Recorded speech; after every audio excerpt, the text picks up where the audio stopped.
While we have to wait until March of next year in order to play the finale in Kratos' trilogy, Sony is giving PlayStation 3 owners a refresher course in the God of War franchise with the God of War Collection.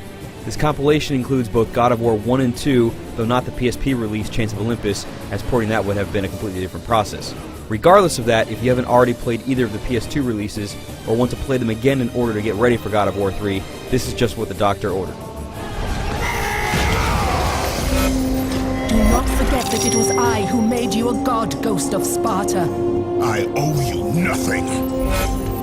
Like I said, what you're getting in the collection is both God of War 1 and 2 in their entirety, including all of the bonus features that ship with each game. None of the behind-the-scenes stuff was shot in HD, and some of it actually looks kind of bad now, but the content is still great. For the game itself, there are sort of two big deals here. The first is that the games are playable on any PlayStation 3, backwards compatible or not, as they were ported over to actual PS3 code. The other thing is that the games now run in full HD, and they've never looked better. The actual content wasn't touched a bit, so the models, textures, animations, and all of that are exactly the same as they were before, but the increased output resolution makes it look much more crisp, as you can imagine. The games also now run at a smooth 60 frames per second, with none of the screen tearing that we saw originally, which is great. The only bad part about the translation to the PS3 is that only the gameplay was affected. None of the pre-rendered movies were touched, so there's a pretty obvious difference when the game jumps between the two. The CG footage still looks pretty good, but the scenes that were made with the in-game assets look pretty bad in comparison to the gameplay now.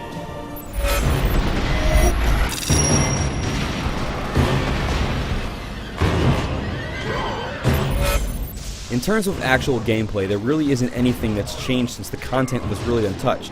There are trophies to earn now with a separate set for each game, so you get a platinum for each of them, but that's about the only new stuff you'll see here. One thing you might notice if you've played the original PS2 releases lately is that the gameplay does feel a hair smoother thanks to the increased frame rate.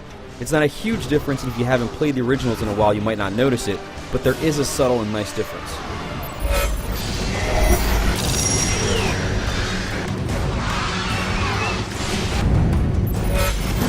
Really, if you haven't played God of War 1 or 2, this is the perfect opportunity for you to do so now.